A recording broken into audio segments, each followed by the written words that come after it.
الحمد لله نحمده ونستعينه ونستغفره ونؤمن به ونتوكل عليه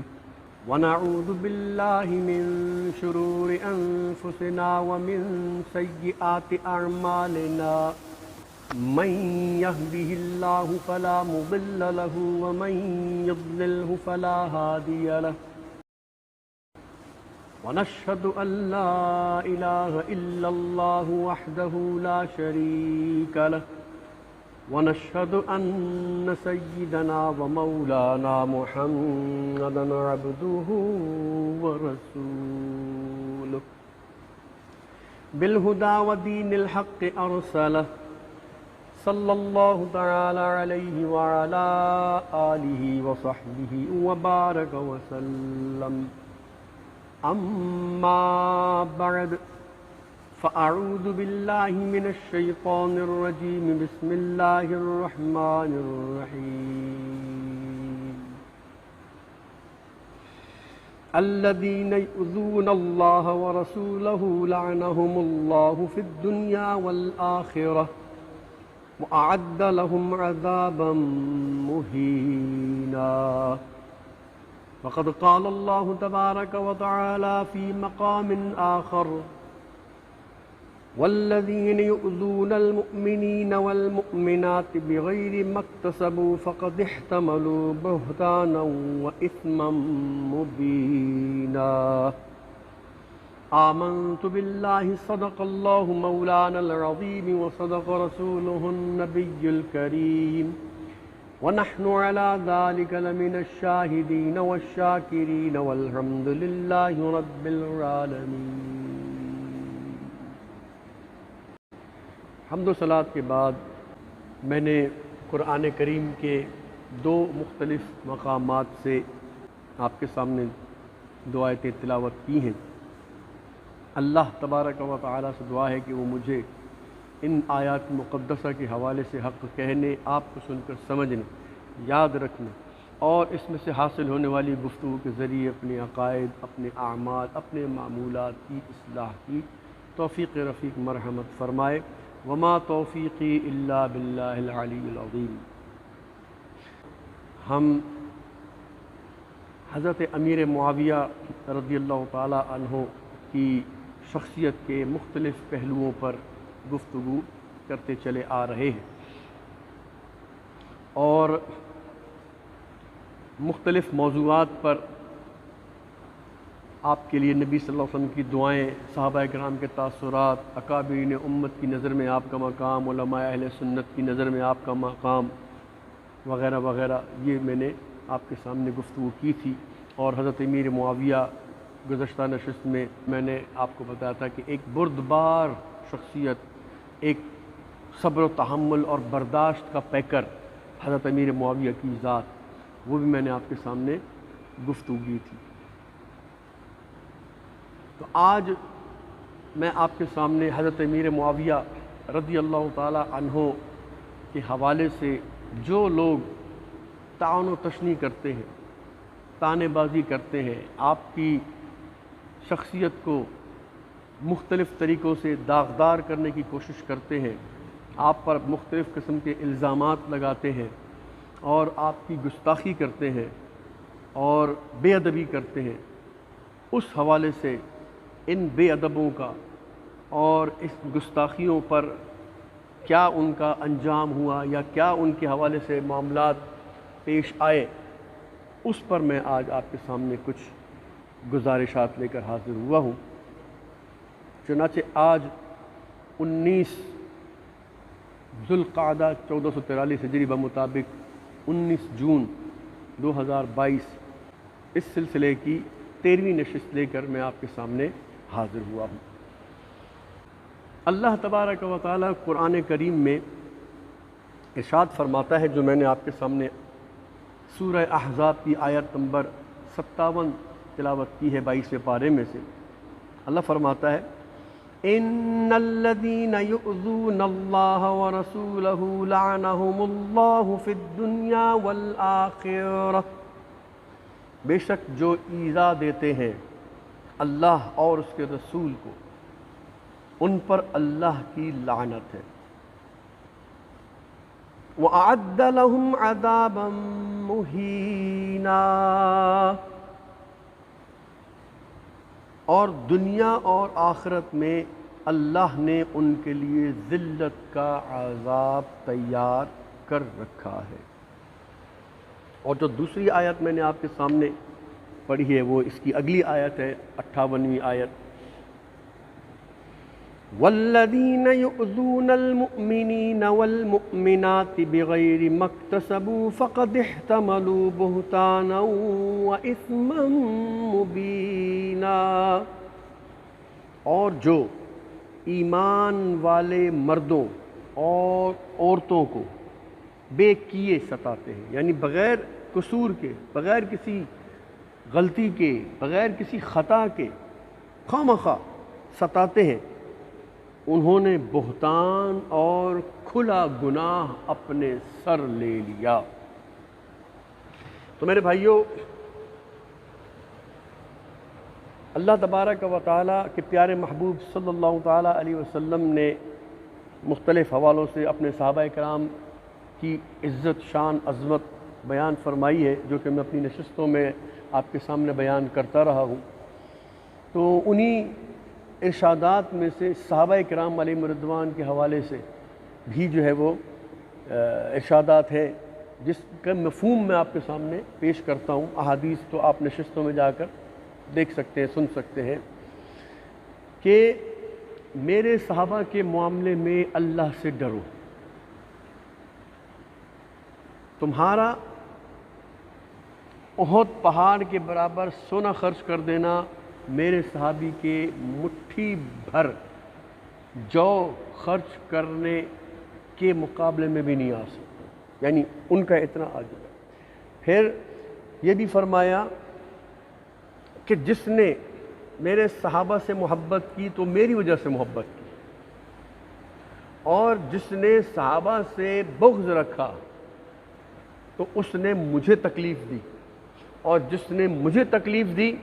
اس نے اللہ عز و جل کو تکلیف دی۔ تو اب اس میں آپ دیکھ لیجئے، صحابہ کرام علیہم رضوان کو برا بھلا کہنا، ان کی شان میں گستاخی کرنا، جہاں ان صحابہ علیہم رضوان کی شان میں مطلب جو ہے وہ ایک تکلیف کا باعث ہے ان کی بارگاہ میں، اسی طرح نبی مکرم نور مجسم شاہ بنی آدم صلی اللہ تعالیٰ علیہ وسلم کی تکلیف اور ایذا کا باعث بھی ہے۔ اور جو لوگ اس طرح کرتے ہیں کہ صحابہ کرام کو برا کہہ کر رسول اللہ صلی اللہ تعالیٰ علیہ وسلم کی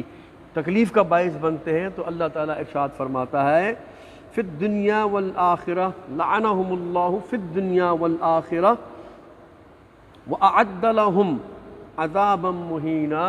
تو ان پر لعنت ہے دنیا اور آخرت میں، اور ان کے لیے بروز قیامت آخرت میں دکھ کا عذاب، دردناک عذاب اور ذلت کا عذاب تیار کر کے رکھا ہوا۔ تو اب وہ لوگ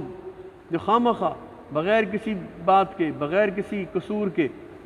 صحابہ کرام علیہم رضوان کو سب و شتم کر کے ان کے حوالے سے الٹی سیدھی فضولیات اور بکواسیات کرتے رہتے ہیں، نہ ہم نے صحابہ کو دیکھا، نہ ہم نے صحابہ کرام کی صحبت اختیار کی، نہ ہم صحابہ کرام کے حوالے سے صحیح طریقے سے جانتے ہیں، ان کی نجی زندگی کو نہیں جانتے، ان کے اعمال کو نہیں جانتے۔ ہم تک جو کچھ پہنچا ہے، ہم تک جو کچھ پہنچا ہے وہ صرف کتابوں کے ذریعے پہنچا ہے، احادیث کی روشنی میں پہنچا ہے۔ اب میں جیسے اپنی نشستوں میں عرض کرتا ہوا آ رہا ہوں کہ ہم تک جو صحابہ کرام علیہم رضوان کی زندگی پہنچی ہے کتابوں کے ذریعے، اس میں دو قسم کے گروہ ہیں۔ ایک گروہ وہ ہے جو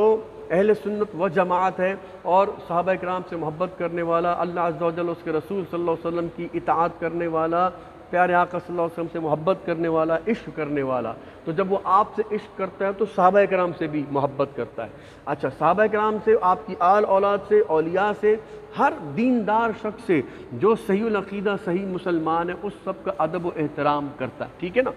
اچھا، انہوں نے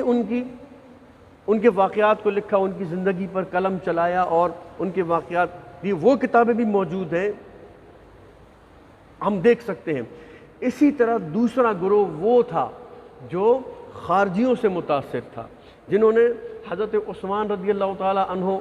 کو شہید کیا، حضرت علی المرتضیٰ کرم اللہ تعالیٰ وجہہ الکریم کے ساتھ جنگ و جدال کیا، اور بالآخر انہی کی سازشوں کی وجہ سے حضرت علی المرتضیٰ کرم اللہ تعالیٰ وجہہ الکریم بھی شہید ہوئے، اور امام حسن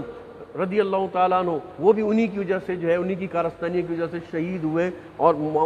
یہ امت کے اندر ایک جو ہے نا وہ اس کے شیرازے کو بکھیرنے کی کوشش کی گئی۔ تو اسی طریقے سے ان لوگوں میں کچھ لکھاری بھی تھے، مصنف بھی تھے، رائٹرز بھی تھے، انہوں نے حضرت امیر معاویہ، حضرت علی المرتضیٰ کرم اللہ تعالیٰ وجہ الکریم، حضرت ابوبکر صدیق رضی اللہ تعالیٰ عنہ، حضرت عمر فاروق رضی اللہ تعالیٰ عنہ، حضرت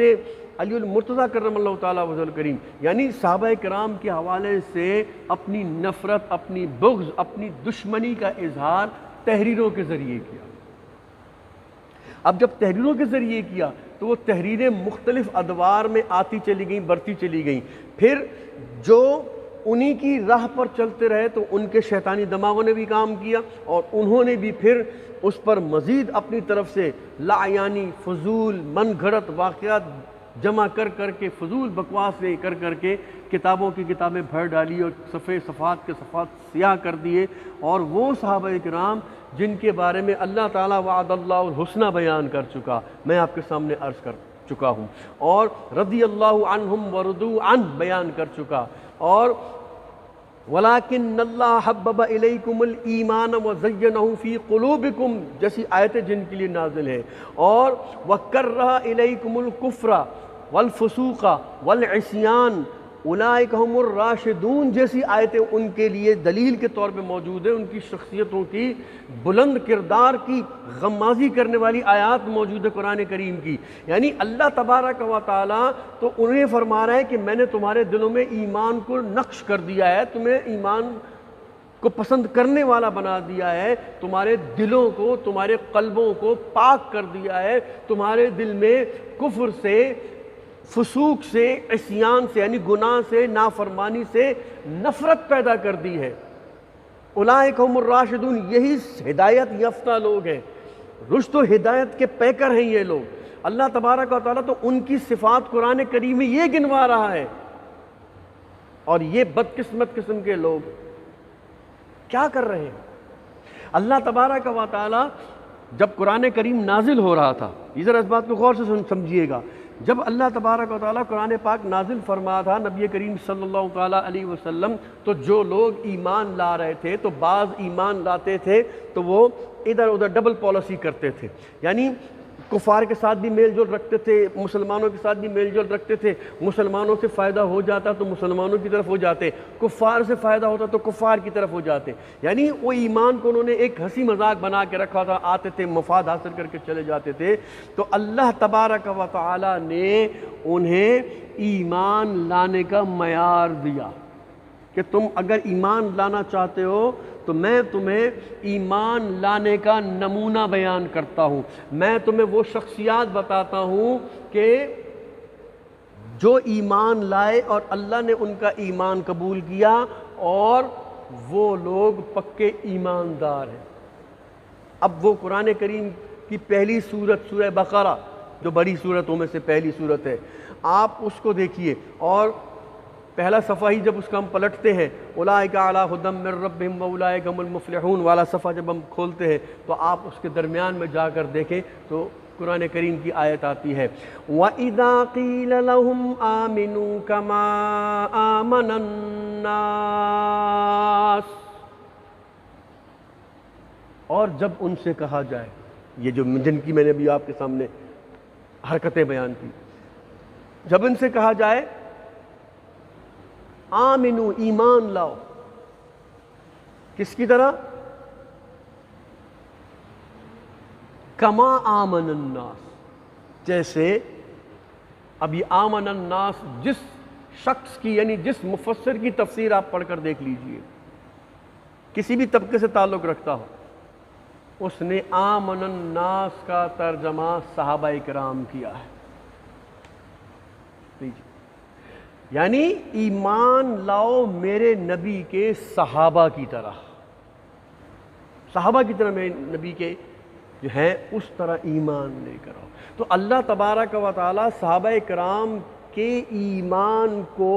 معیار بنا کر دعوت دے رہے کہ ان جیسا ایمان لے کر آؤ تو پھر تمہارا ایمان قابل قبول ہو۔ تو جو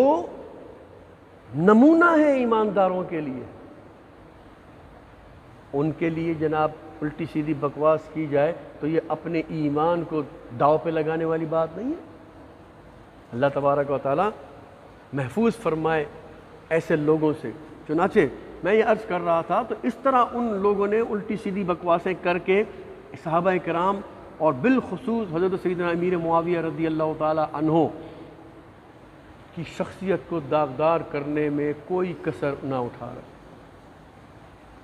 الحمدللہ جس طرح ان بدبختوں کا کام تھا، اس طرح خوش بختوں خوش نصیب لوگوں نے بھی کام کیا۔ انہوں نے بھی حضرت امیر معاویہ رضی اللہ تعالی عنہ کی شخصیت پر کتابیں لکھی اور ان کے واقعات مختلف صحابہ سے، مختلف راویوں سے، مختلف تابعین تبع تابعین سے نقل کیے اور کتابوں میں نقل کیے۔ اب جب اس طرح کے لوگوں، دوسرے کیٹیگری کے لوگوں کو جب یہ برداشت نہیں ہوا تو اس کے شیطانی ذہن والے لوگ پھر وہ کیا کرتے ہیں، عوام کو، بھولے بھالے لوگوں کو یہ کہہ کر ورغلانے کی کوشش کرتے ہیں تاکہ ان کا ذہن ان فضائل کی طرف نہ جائے۔ اور جی یہ ضعیف حدیث ہے، وہ جی یہ منکرت حدیث ہے، وہ جی یہ ضعیف حدیث ہے۔ ارے اے بدبخت انسان، تو جو اتنا بڑے بلنڈر مار رہا ہے تو وہ کون سی اتھینٹک باتیں ہیں جو تو صحابہ کے حوالے سے کہہ رہا ہے؟ تو اللہ کا مقابلہ کر رہا ہے۔ ارے میں تو صحابہ کی عظمت شان کو مان کے، ان علماء کی، خوش بخت اور خوش نصیب علماء کی بات کو مان کر رسول اللہ کی گویا توثیق کر رہا ہوں، تائید حاصل کر رہا ہوں، اور اللہ تبارک و تعالیٰ کی قرآن کریم کی آیات کی روشنی میں ان کے فضائل کو مان رہا ہوں۔ مجھ پر تو کسی قسم کا کوئی بوجھ نہیں ہے۔ کیوں؟ اللہ بھی وہی فرما رہا ہے، نبی صلی اللہ علیہ وسلم بھی صحابہ کرام میں کے حوالے سے وہی فرما رہے ہیں، اور یہ جو لکھاری مصنف ہے اس کی بات بھی اللہ عز و جل اور اس کے رسول کے فرمودات کے عین مطابق ہے۔ اے کمبخت، اے بدبخت، تیری بات اللہ عز و جل کے کلام کے خلاف ہے، رسول اللہ صلی اللہ علیہ وسلم کے کلام کے خلاف ہے اور سچے لوگوں کے خلاف ہے، میں کیسے تیری بات مان لوں؟ تو میرے بھائی، میرے سننے والوں، کم سے کم آپ اتنا تو اپنے آپ کو سمجھا سکتے ہو نا کہ بھائی جب فضائل بھی موجود ہیں اور رذائل بھی موجود ہیں تو ایسی صورت میں ہمیں فضائل ہی کو چننا چاہیے، اس لیے کہ ان فضائل کی تائید قرآن کی آیتوں سے ہو رہی ہے، ان فضائل کی تائید احادیث نبوی سے ہو رہی ہے۔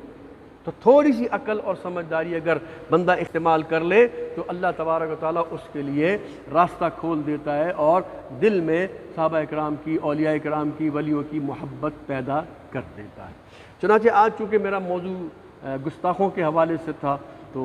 جیسے میں نے اب قرآن کی ایک آیت پڑھ کے سنائی ہے، اسی طرح میں آپ کے سامنے ایک حدیث پڑھ کے سناتا ہوں۔ دو حدیثیں ہیں،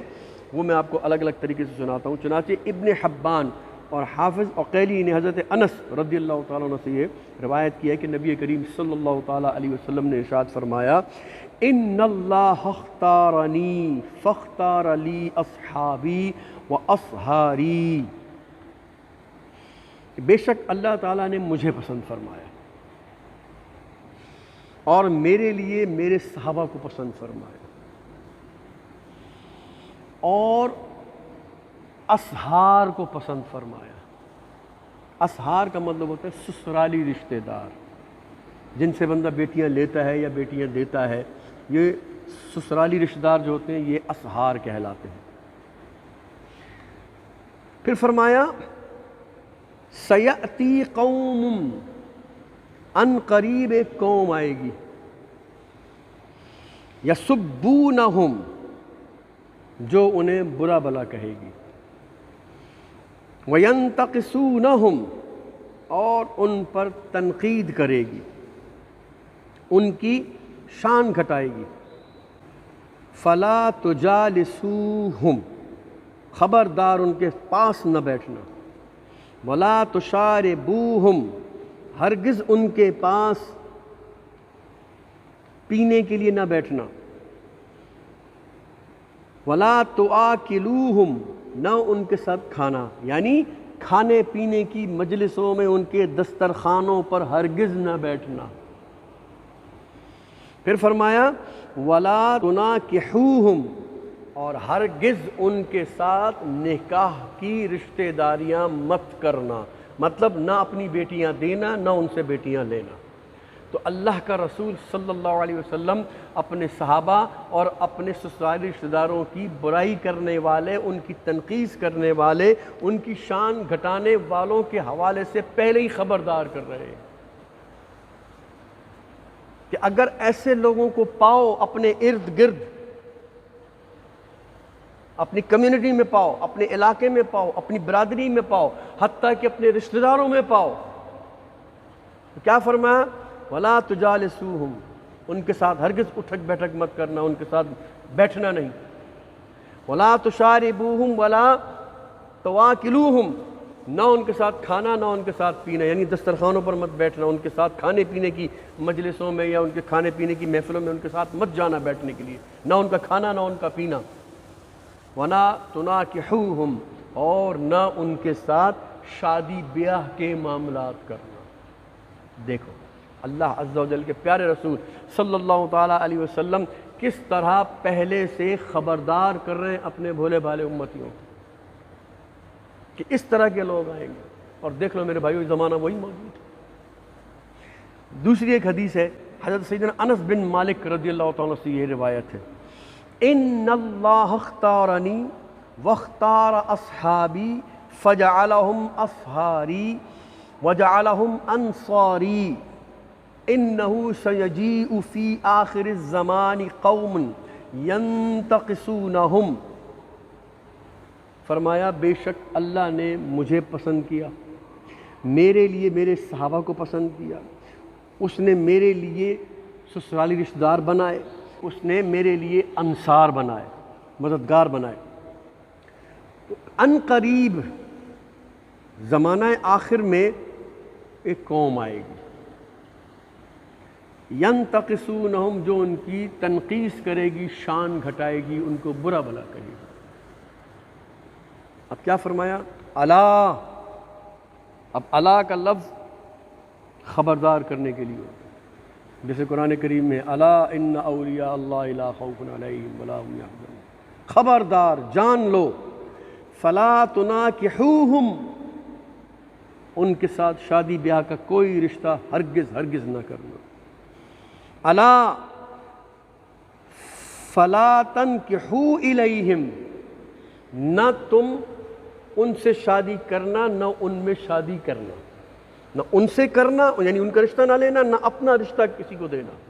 نہ ان سے بیٹیاں لینا نہ اپنی بیٹیاں، نہ ان کی بہنیں لینا نہ اپنی بہنیں لینا، نہ ان کی بچیاں لینا نہ اپنی بچیاں دینا۔ آپ دیکھیں کتنی وضاحت کے ساتھ سرکار صلی اللہ علیہ وسلم منع فرما رہے ہیں۔ پھر فرمایا الا فلا تصلوا معہم، اللہ اکبر اللہ اکبر، خبردار ان کے ساتھ نماز نہ پڑھنا۔ اور اگلی بات الا فلا تصلوا علیہم، اور خبردار ان پر نماز نہ پڑھنا۔ اب نماز ان پر نماز پڑھنے کا کیا مراد ہے؟ اس کا مطلب یہ ہے کہ ان کی نماز جنازہ نہ پڑھنا، یعنی نماز جنازہ میں بھی ان کی اگر کوئی مر جائے تو ان کی جنازے میں بھی شرکت نہیں کرنی۔ آپ دیکھو کتنا سخت حکم ہے۔ اللہ کے پیارے محبوب صلی اللہ علیہ وسلم اپنے صحابہ، اپنے سسرالی رشتہ دار، انصار، ان کی برائیاں کرنے والے، ان کی تنقیدیں کرنے والے، ان کی شان گھٹانے والوں کے لیے کتنی پابندیاں لگا رہے ہیں۔ اے امتیوں تمہیں کیا ہو گیا ہے؟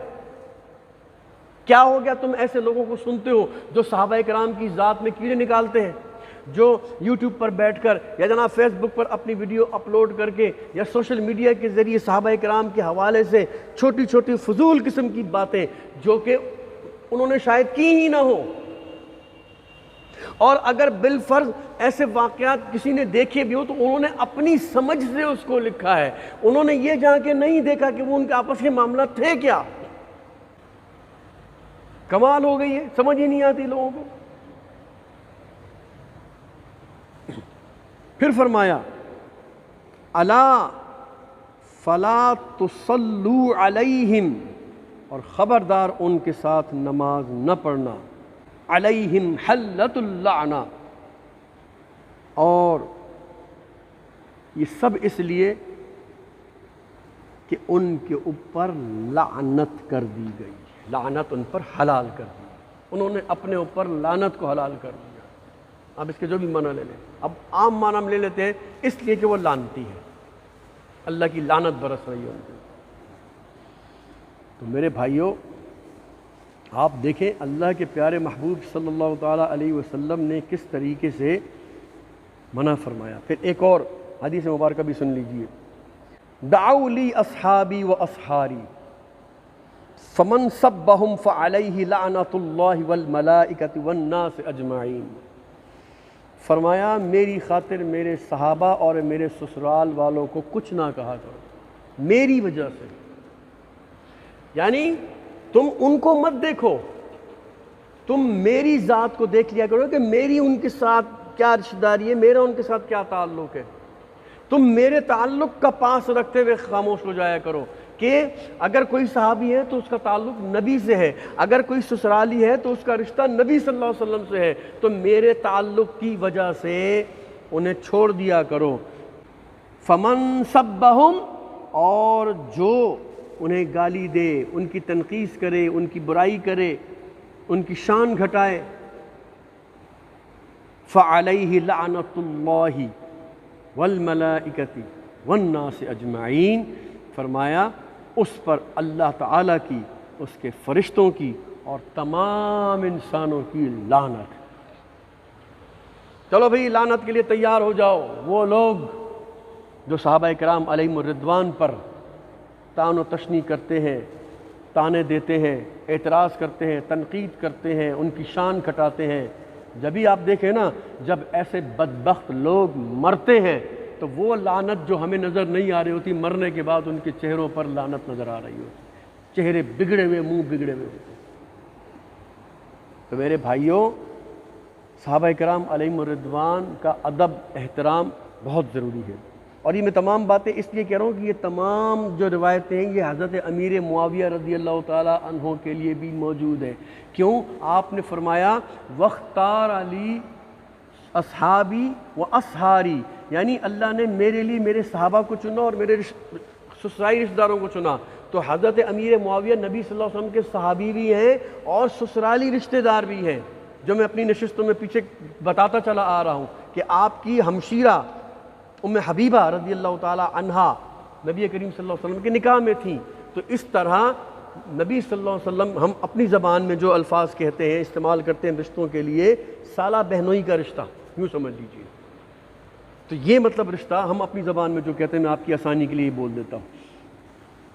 تو حضرت امیر معاویہ کو بھی یہ تمام روایتیں اور تمام حدیثیں کفایت کرتی ہیں۔ چنانچہ ایک اور حدیث سنی، حضرت عبداللہ ابن عمر رضی اللہ تعالیٰ فرماتے ہیں کہ ایک مرتبہ رسول کریم ہمارے ساتھ بیٹھے ہوئے تھے، فرمایا یطلع علیکم رجل من اہل الجنہ فطلع معاویہ، فرمایا ابھی تمہارے پاس ایک جنتی آئے گا، ایک جنتی شخص آئے گا۔ اچانک حضرت امیر معاویہ آ گئے۔ اچھا، اب دیکھیں نا، آپ نے فرمایا آنے والا ہے، ٹھیک ہے، اب حضرت امیر معاویہ آ گئے۔ اب آگے سے کوئی یہ کہہ سکتا ہے یار ہو سکتا تو کسی اور کے بارے میں کہا ہو، وہ تو اچانک امیر معاویہ آ گیا، ہو سکتا ہے نبی صلی اللہ علیہ وسلم نے کسی اور کے لیے کہا ہو، تو یہ کوئی فضیلت تھوڑی ہے۔ نہیں نہیں بھائی نہیں، اس غلط فہمی میں نہ رہنا۔ سنو، حضرت عبداللہ ابن عمر کہتے ہیں فقلت یا رسول اللہ، میں نے عرض کی اے اللہ کے رسول، ہوا ھذا، کیا جس کے بارے میں جنتی ہونے کی بشارت آپ دے رہے تھے وہ یہی ہے، یعنی امیر معاویہ؟ قال نعم، فرمایا ہاں میں اسی کے بارے میں کہہ رہا ہوں۔ لیجئے، بات ہی کھل گئی، کوئی ڈھکی چھپی بات ہی نہ رہی۔ اچھا، پھر اس کے بعد حضرت ابو ہریرہ رضی اللہ تعالیٰ عنہ سے روایت ہے کہ وہ فرماتے ہیں کہ نبی کریم صلی اللہ علیہ وسلم کچھ گفتگو فرما رہے تھے صحابہ کے بارے میں اور امیر معاویہ کے حوالے سے، تو اچانک پھر فرمایا یا ابا ہریرہ ان فی جہنم کلابا یسلط یوم القیامت علی من لعن معاویہ بن ابی سفیان، اے ابو ہریرہ دوزخ میں کچھ خونخوار کتے ہیں جو لوگوں کے عذاب کے لیے اللہ نے وہاں مقرر کر رکھے ہیں، وہ کتے اس بدبخت پر چھوڑے جائیں گے جو دنیا میں حضرت امیر معاویہ پر لعن طعن کرتا رہا، ان کی برائیاں کرتا رہا، ان کو برا بھلا کہتا رہا۔ دیکھ لیجئے میرے بھائی، اللہ تعالی ہمیں ایسے بدبختوں سے بچائے۔ اچھا، اب میں چند ایک دو واقعات آپ کے سامنے خاص امیر معاویہ رضی اللہ عنہ کے حوالے سے پیش کر دیتا ہوں، تاکہ ان کی گستاخی کے حوالے سے جو انجام ہے، تباہی ہے، بربادی ہے، اس پر بھی آپ کو کچھ بتا سکوں۔ چنانچہ حضرت عمر بن عبدالعزیز رحمۃ اللہ علیہ، جو کہ اپنے وقت کے سب سے پہلے مجدد دین و ملت ہوئے ہیں، اور پوری امت آپ کے عادل ہونے، آپ کے منصف ہونے پر گواہ ہے، آپ فرماتے ہیں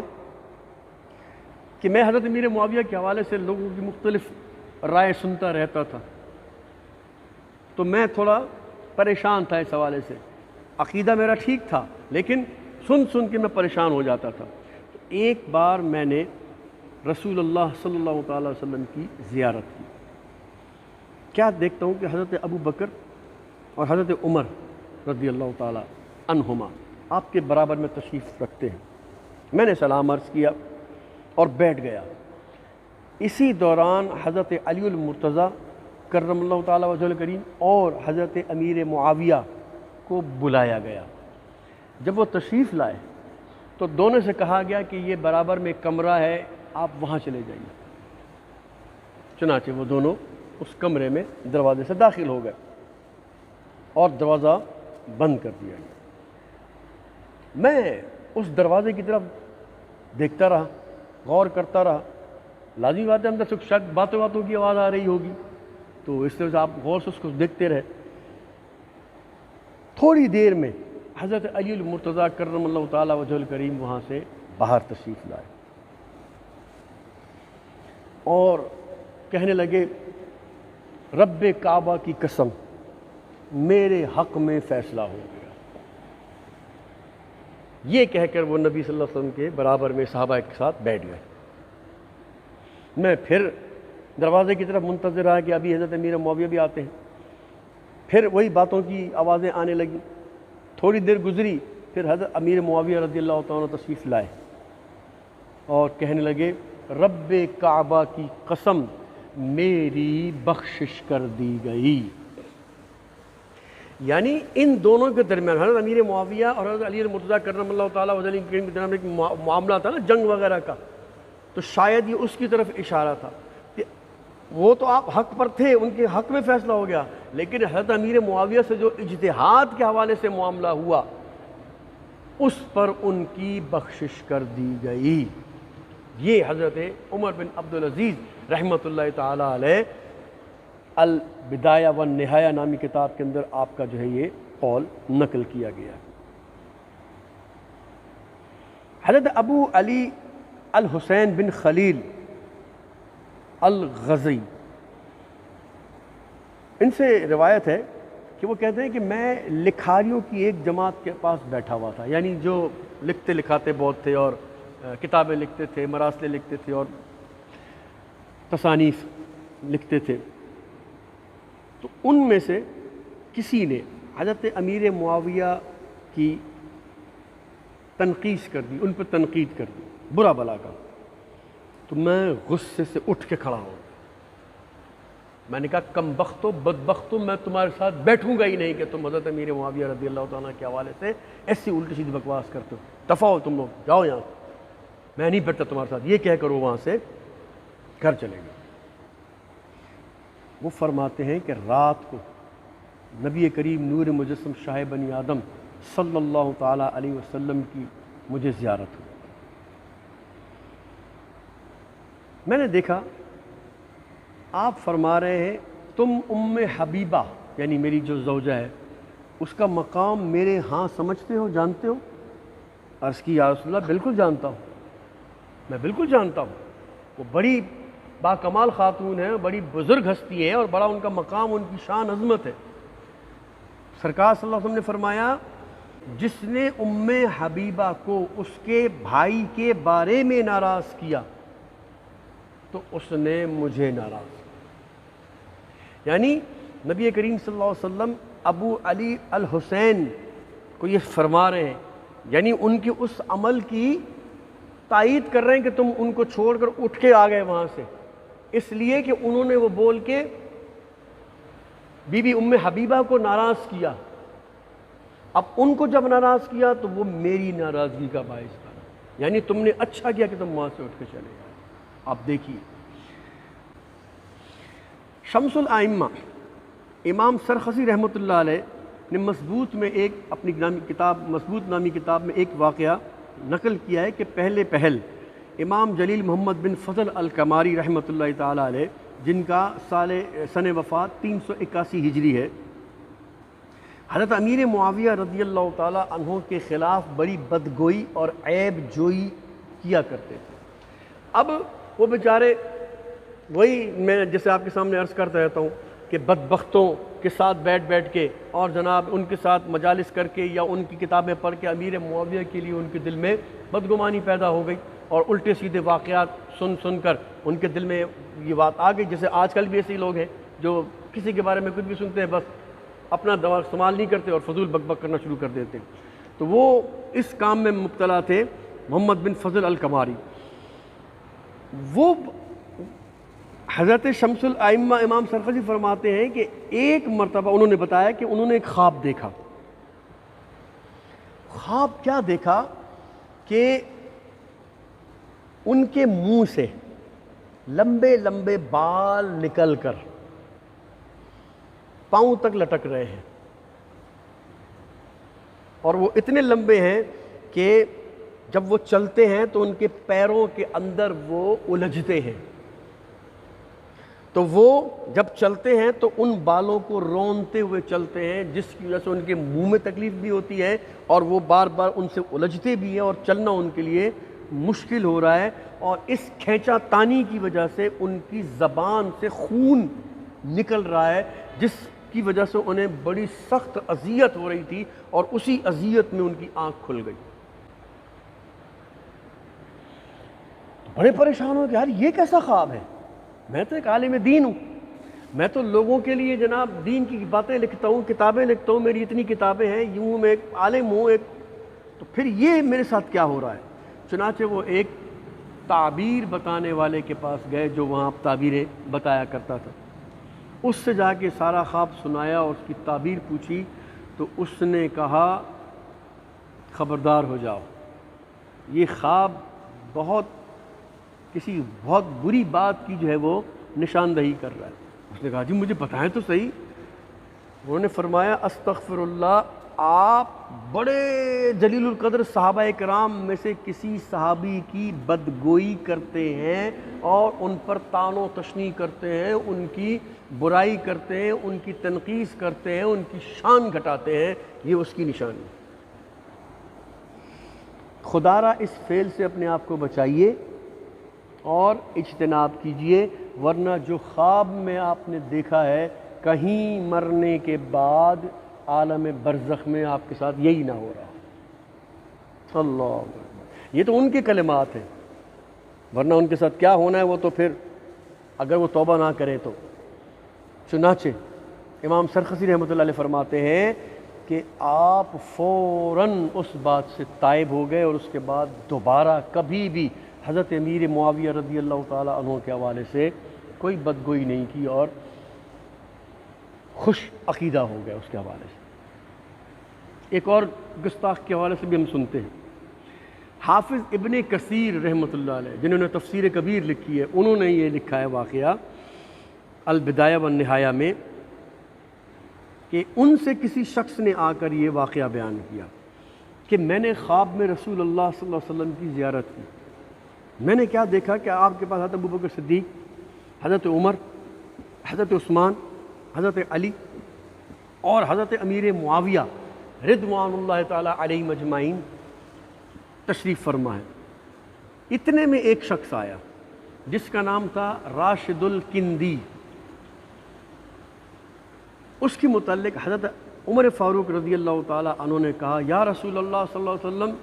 یہ شخص ہمارے عیب بیان کرتا ہے، یہ بہت برا آدمی ہے۔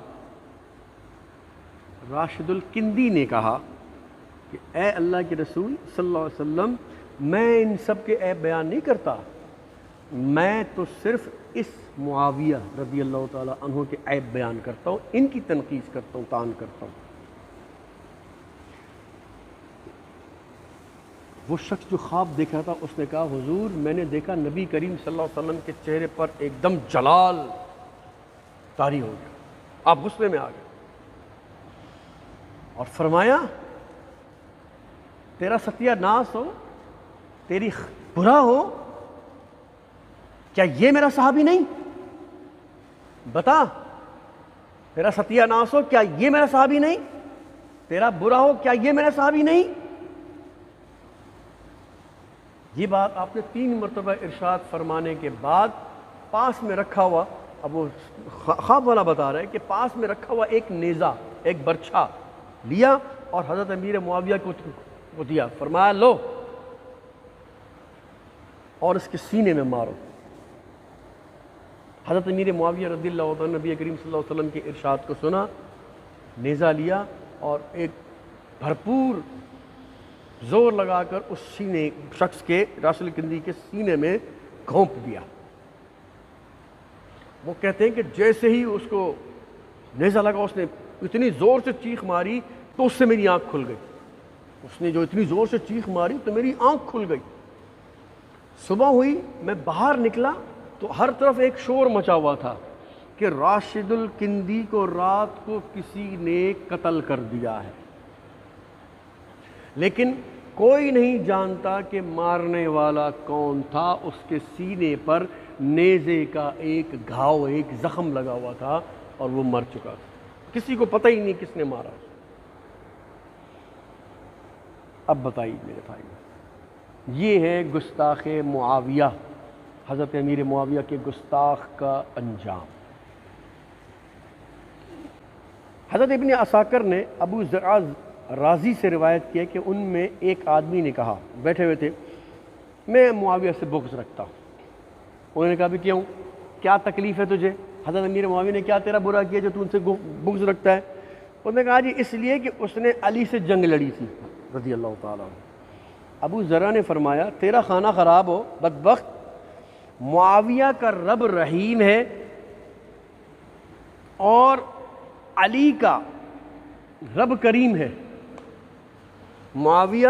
کا رب رحیم ہے اور علی کا رب کریم ہے، تمہیں ان دونوں کے درمیان پنگا لینے کی کیا ضرورت ہے؟ ان کے درمیان تجھے خواہ کون سا اعتراض ہو رہا ہے؟ بھائی وہ رب رحیم بھی ہے، کریم بھی ہے، وہ ان دونوں کی آپس میں صلح کرا دے، ان کے آپس کے معاملے کو ختم کروا دے۔ تو کہاں ہے؟ تیرا کیا مقام ہے؟ تو کہاں کھڑا ہے؟ تو سوچ تو صحیح، تجھے کیا ضرورت ہے اس قسم کی فضول بحث میں پڑھنے کی؟ وہ ان کا معاملہ تھا، وہ اپنے معاملوں کو لے کر اپنے رب کی بارگاہ میں حاضر ہو گئے، صدیاں گزر گئیں۔ تو آج اس کو لے کے خواہ اپنی آخرت کو برباد کر رہا ہے، اپنے نامہ اعمال کو سیاہ کر رہا ہے۔ تجھے کون سی نیکیاں ملیں گی؟ کون سے نفلوں کا ثواب تجھے مل جائے گا؟ خیال کر۔ تو یہ دیکھیے آپ کس طرح جو ہے وہ بدبختوں کا حال ہوتا ہے۔ اب آخر میں ایک بہت بڑے اللہ کے ولی قبلہ پیر سید باقر علی شاہ صاحب، جو سجادہ آستانہ عالیہ حضرت کلیاں والا شریف ضلع گجرانوالہ ہمارے پاکستان کے ہے، وہ اپنی ایک کتاب میں لکھتے ہیں میزان الکتب صفحہ نمبر 7 کے اوپر، جس کے مصنف محقق الاسلام حضرت مولانا محمد علی صاحب ہیں۔ وہ کہتے ہیں کہ مجھ سے امیر معاویہ رضی اللہ تعالیٰ عنہ کی شان میں ایک مرتبہ کوئی گستاخی ہو گئی، تو رات کو خواب میں دیکھتا ہوں کہ نبی کریم صلی اللہ علیہ وسلم تشریف لے جا رہے ہیں، ان کے پیچھے حضرت علی المرتضیٰ اور ان کے پیچھے حضرت امیر معاویہ تشریف لے جا رہے ہیں۔ حضور اور امیر معاویہ خاموش ہیں، لیکن حضرت علی المرتضیٰ کرم اللہ تعالیٰ وجہ الکریم نے میری طرف دیکھا اور مجھے ڈانٹ پلائی، کہا امیر معاویہ نے لڑائی مجھ سے کی یا تجھ سے کی؟